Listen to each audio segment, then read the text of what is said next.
Welcome to Illuminati Silver. We tell you the truth about silver. Today is Friday the 14th of September 2018 and we're going to talk about the United States dollar and more particularly the truth about the US dollar value and what it really means.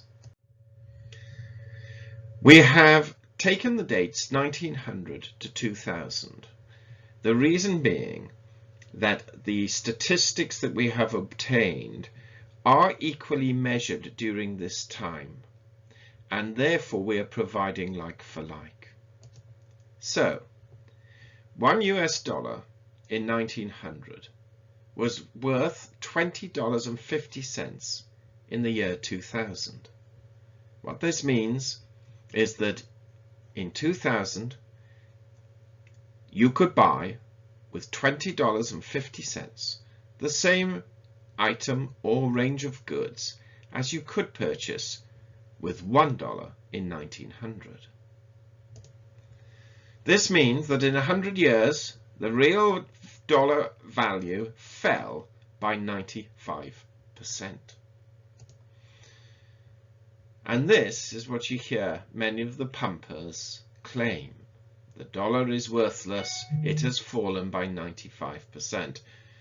But does this mean that it's not worth owning dollars? Is that dollar worthless? Well, the pumpers say yes, it's worthless. Emphatic, full stop. History says, it is devaluing. Pumpers say sell before you go broke. History says, hold on a minute. Why? Why hold on? Surely the case is made. Well, we're going to reveal to you something that you are not normally told. In 1900, the census average salary was $450. In 2000, that same salary assessment was $8,973. Now, this is not the same as average salary. It's primarily based on data collected via census. So in 1900, 450. In the year 2000, 8,973. Now, $1 in 1900 was worth $20.50 in the year 2000. This is based on allowing for CPI, which is the Consumer Price Index, or as some of us sort of regard it as inflation. Therefore, bearing this in mind, if we multiply $450 by $20.50, we would come out with what $450 was in 1900 by terms of salary, what it should be in the year 2000. And you will notice that the figure is slightly higher than in 2000, meaning that actual salaries had in fact fallen below its purchasing value as a result of the devaluing dollar. But by how much? Well, the erosion of your income over that 100 years was 3%. Now let me repeat that. We hear 95% devaluation. But if you were working and receiving an average salary, your actual depreciation effect was 3%. Now, if you were not working, that's another matter. If you had no money at all, that's another matter. But providing you were in a job, the effect of the depreciating dollar has only had a negative 3% effect. Well, that's an average salary. Let's look at some specific jobs. Let's look at a NYC male teacher. In 1900, average salary was $900, higher than the average. In 2000, $18,000. We undertake exactly the same assessment as before. We multiply $900 by 2050, which is what a dollar is worth in the year 2000, and we come out with $18,450. And the actual salary was $18,000. So there is a discrepancy of $450. So again, the erosion of income over 100 years is, in this case, 2.5%. One more, let's look at an electrician. In 1900, average wage $60 a week. In 2000, average wage $1,200 a week. Doing the calculation, they should be earning $1,230 to keep pace with the CPI inflation value of the dollar. So the erosion of income over 100 years, 2.5%. Do you notice a pattern developing? Not 95%, which is the erosion of the dollar. Provided you're in work, you're actually about 2.5% worse off. Are you getting the picture? Perhaps it's not quite the one the pumpers often reveal. Okay, we hear some of you ask, well, what's happened since 2000? Well, in this case, we're going to evaluate median household income in the United States. This is a slightly different assessment, and median is different to average. However, the median household income in the United States in 2000 was $42,148. Generally speaking, we're talking about two people working, but generally, not exclusively. In 2016, and the reason we use that year is that the 2017 figures are due out any time this month, but they're not out yet. The median household income is $57,617. Now, new calculation. $1 in the year 2000 is worth $1.39 in 2016. In other words, you needed $1.39 in 2016 to purchase the same range of goods that $1 would buy you in 2000. So we multiply 42,148 by $1.39 and we come out with $58,585, which is how much you would be expected to earn allowing for the depreciation of your currency. And the reality is you're earning $57,617. So you're earning less than what you should be. But by how much? 2%. Do you see this pattern continuing? We do, but there is a warning. And in the interest of transparency, it is only right and fair that we highlight this warning. Census data isn't 100% accurate. Median average income is different to household income. Income assessments do not account for benefits or pension payments, and the way stats are gathered differ over time, although we've tried to keep it as close as possible. Now, for us gold and silver bugs, this is an interesting situation, and we'd be particularly interested in your comments on it. $1 in 1900 is worth $30 today, or $30.02. Average gold price in 1900, although it says on the slide 2000, it should read 1900, was $20. Gold price today is $1,205.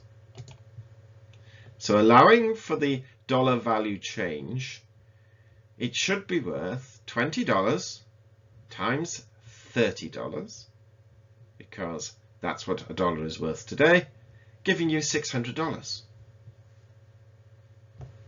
But what is the price of gold? $1,205. So does this mean gold is twice the price that it should be? Does this surprise you? Now this is interesting. Tell us if you agree. Let's look at silver and see if the picture is the same. $1 in 1900 is worth $30.02 in 2018. Silver price average in 1900 was 64 cents. Silver price today, $14.22. Allowing for the dollar value change, it should be worth 64 cents times 30.02, which is $19.20. But it's actually valued at $14.22. So, one of two things has happened. Either silver is incredibly cheap compared to what it should be in dollar terms as a result, remember, of inflation, or gold is incredibly expensive. Because if we take the old gold price assessment of $600 and we divide it with the silver price assessment of 1920, we would have a gold to silver ratio of 31.3, whereas today it's 84.7. So either gold is expensive or silver is cheap. And depending on which side of the fence you sit on, you will argue the case. Now, of course, prices of precious metals are not purely affected by the valuation, devaluation, or appreciation of the dollar. It has a considerable influence, of course it does, but it's not solely determined on that. But we thought we would show you this. So we are actually suggesting here, without any doubt at all, that silver at 14.22 is actually undervalued, and that is true. Can it go lower? We've already said we expect it to fall below $14. So yes, it can go lower. But that doesn't necessarily mean it's poor value today. So to conclude, dollar devaluation is high over time. Although we haven't done the perfect calculation from 1900 till today, it is around 97% devaluation. The dollar will eventually disappear like all fiat currencies. Our warning, or our sense of caution, is yes, it will disappear, but not overnight. It will be, in our view, a long, gradual process. So don't be taken in by those screaming, you'll wake up tomorrow and the dollar will be worthless. But accept the fact, certainly, and we accept the fact, that over the medium term, we will see a devaluation of the dollar as it becomes less and less significant in the world. Devaluation hasn't affected the income of those in work as dramatically as the pumpers state, and this is the real crux of today's video. In other words, if you're in full-time work, and we emphasize that, and earning an average or above income, then the effect of inflation on your currency, quite frankly, has been small, if not negligible. But what this does show is that long-term savings should not be kept in dollars at low interest rates. Now, many people will ask us the question, how do we know what you're telling us is true? Well, let us reveal our sources of information on this matter. Dollar value past and present can be found at the website shown on the screen, www.in2013dollars.com, and you can do your own assessments for that. It's quite a fascinating tool. Wikipedia has also provided information, and of course we have used our own knowledge.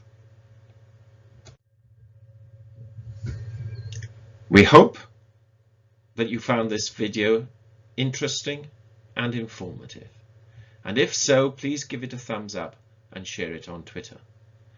Please ensure that you have subscribed to our channel and press the bell sign so that you are notified of any future videos. Also, kindly visit our website at illuminatisilver.com. And if you haven't already done so, please subscribe as a free member for regular email updates and offers. And there will be more to come very soon. Disclaimer: Illuminati silver owners come from a background of banking, international wealth management and economics. Having now retired from these worlds, we are not qualified to give investment advice.